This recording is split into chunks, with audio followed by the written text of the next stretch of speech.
Assalamualaikum warahmatullahi wabarakatuh. Di sini saya akan membahas mengenai barisan dan limitnya.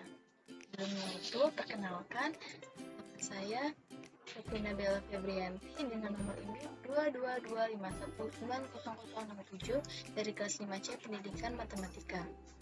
Nah, untuk pembahasannya di sini, saya akan yang pertama membahas mengenai barisan, lalu yang kedua yaitu mengenai limit barisan. Nah, yang pertama di sini ada definisi barisan, di mana barisan di himpunan S adalah suatu fungsi dengan domainnya merupakan himpunan n bilangan asli dan range-nya termuat di himpunan S. Jadi maksudnya itu suatu barisan pada suatu himpunan S ini adalah suatu fungsi pada himpunan si bilangan asli ini atau n, di mana n itu yaitu n sama dengan 1, 2, 3, dan seterusnya.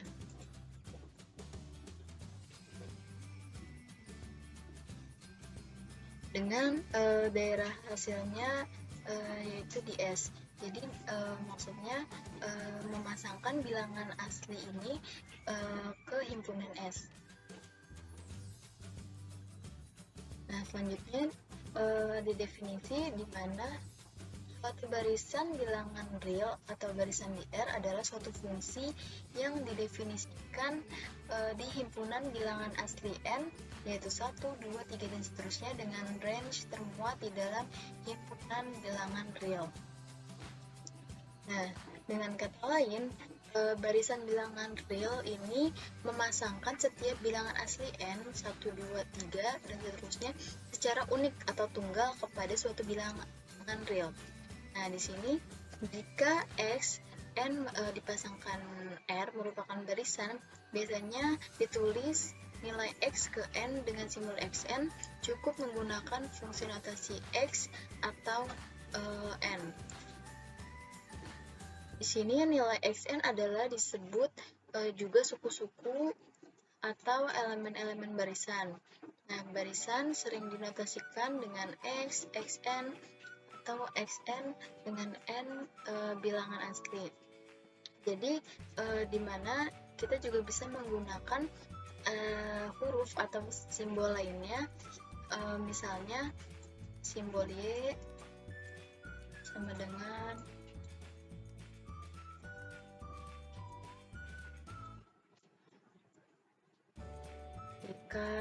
lalu Z sama dengan ZK,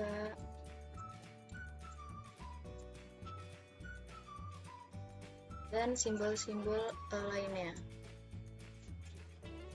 Nah, jadi biasanya itu menggunakan huruf kecil ini ditambah dengan indeks bilangan aslinya.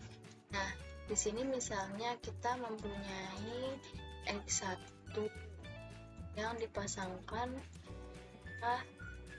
dipasangkannya itu dengan n sama dengan 1. Lalu x2 maka dipasangkan itu dengan n sama dengan 2.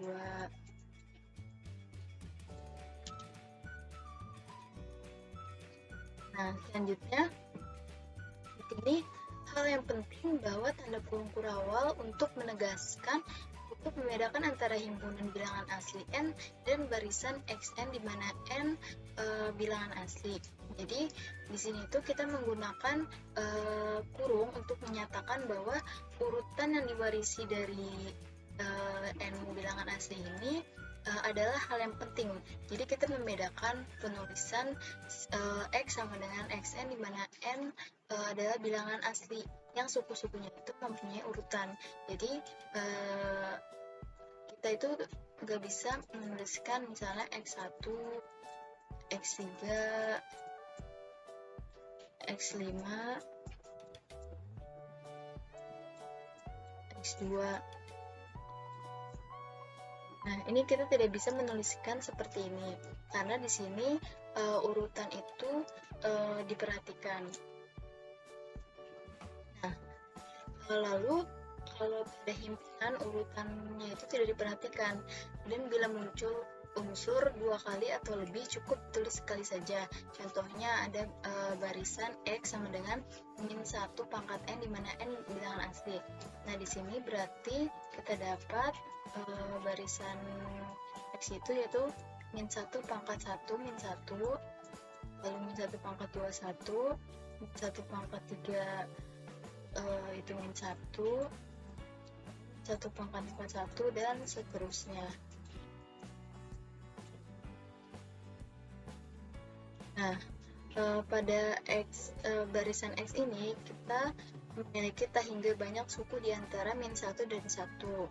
Nah, karena ini merupakan himpunan, maka kita tulis saja sama dengan min 1,1,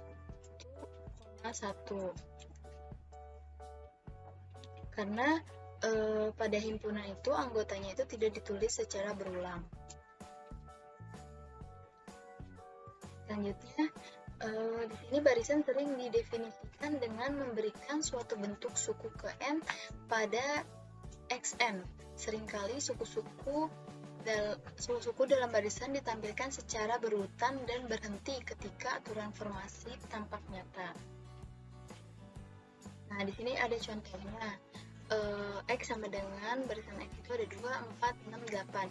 Nah, di sini kita bisa menggunakan 4 suku pertama, maka bisa kita lihat kalau misalnya barisan ini merupakan barisan bilangan genap positif. Nah, ketika kita dilanjutkan maka dihasilkan 10, 12, 14, 16, dan seterusnya. Lalu yang kedua itu Y sama dengan, ada barisan Y sama dengan 1/1, 1/2, 1/3, 1/4. Nah, di sini bisa kita lihat kalau misalnya barisan ini merupakan barisan kebalikan dari bilangan asli. Selanjutnya, barisan Z di mana 1/1, 1/4, 1/9, 1/16. Nah, di sini kita lihat polanya ini merupakan barisan kebalikan dari kuadrat bilangan asli. Karena untuk penyebutnya ini merupakan barisan kuadrat. Kalau kita lanjutkan menjadi 1/25, 1/36, 1/49, dan seterusnya. Nah, lalu ketiga bilangan ini tuh bisa kita tuliskan dengan simbol umum. Untuk yang barisan X pertama ini bisa kita tuliskan dengan X sama dengan 2N, di mana N merupakan bilangan asli. Lalu untuk yang barisannya ini kita bisa tuliskan Y sama dengan 1/M, di mana M merupakan bilangan asli, dan barisan Z ini bisa kita tulis dengan 1/S kuadrat, di mana S merupakan bilangan asli.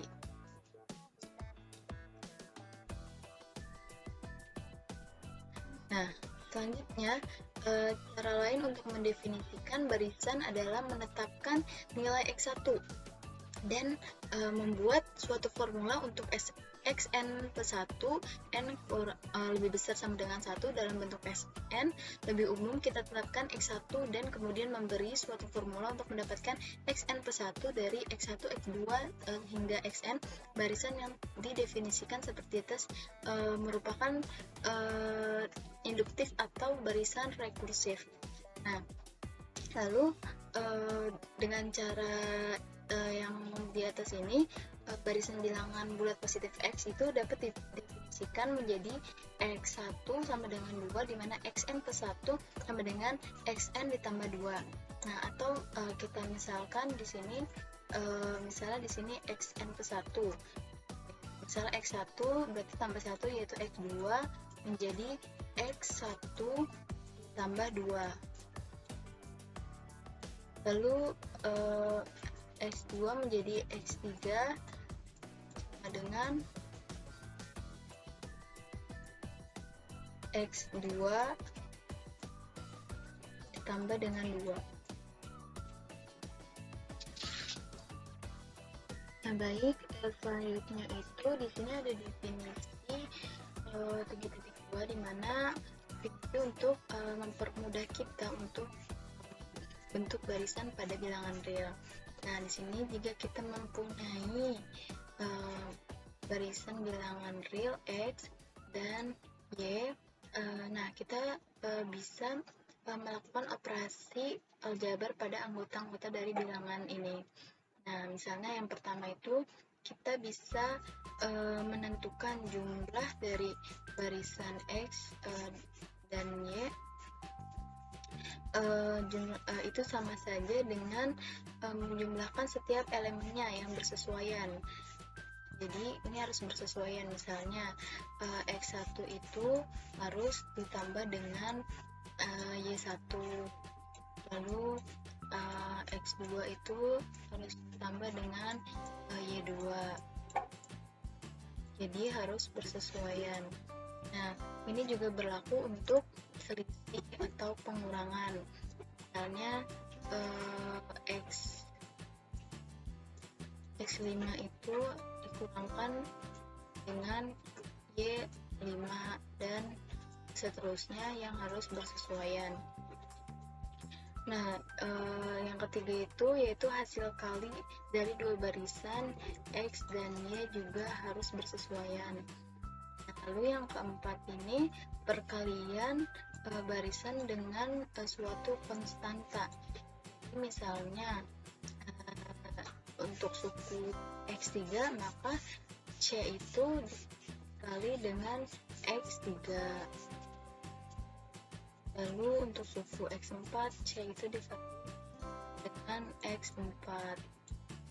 Nah, lalu untuk yang kelima yaitu pembagian. Jadi dari pembagian X dibagi Y ini mempunyai syarat khusus, yaitu dimana yn-nya ini tidak boleh sama dengan 0. Jadi misalnya X1 bagi dengan Y2, nah anggota barisan Y1 ini tidak boleh sama dengan 0 untuk setiap n bilangan asli. Nah, selanjutnya itu di sini ada definisi 3.3. Misalkan X sama dengan Xn adalah barisan. Nah, bilangan X anggota bilangan real dikatakan limit barisan jika untuk setiap epsilon itu lebih besar dari 0 terdapat k epsilon anggota bilangan asli sedemikian sehingga jika n-nya itu lebih besar sama dengan k epsilon, maka maka mutlak xn dikurang x itu kurang dari epsilon. Jadi bila suatu barisan x sama dengan xn itu mempunyai limit, maka barisan tersebut disebut barisan konvergen. Nah, sebaliknya jika barisan tersebut tidak memiliki limit, maka disebut barisan divergen. Nah, untuk penulisannya itu limit xn sama dengan x. Nah, di sini ada contoh limit barisan. Contohnya itu limit 1/n sama dengan 0. Nah, untuk yang pertama kita analisis pendahuluan terlebih dahulu, karena ini menjadi mutlak 1/n dikurang 0 sama dengan 1/n dikurang 0 itu yaitu 1/n. Nah, ini lebih kurang dari sama dengan 1/k kurang dari epsilon. Nah, untuk buktinya kita ambil epsilon itu lebih besar dari 0, maka berdasarkan sifat Archimedes kita dapatkan k itu lebih besar dari 1/epsilon, sehingga jika n lebih besar dari k maka berlaku mutlak 1/n dikurang 0 itu kurang dari epsilon, maka limit 1/n sama dengan 0 ini terbukti. Nah, selanjutnya itu ada teorema ketunggalan limit. Nah, jadi limit barisan X sama dengan Xn jika ada adalah tunggal atau satu. Nah, di sini kita menggunakan bukti dengan kontradiksi. Andaikan si X dan X aksen ada limit barisan X, maka X sama dengan barisan X sama dengan Xn ini si X ini tidak sama dengan X aksen. Nah, selanjutnya kita pilih epsilon 0 sama dengan 1/2 mutlak X dikurang X aksen, maka terdapat K dan K aksen ini sedemikian sehingga jika N lebih besar sama dengan K, maka mutlak Xn dikurang X itu kurang dari epsilon 0.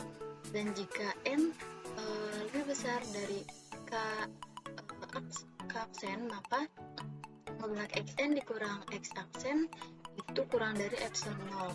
Selanjutnya kita pilih N itu sama dengan maksimal K aksen.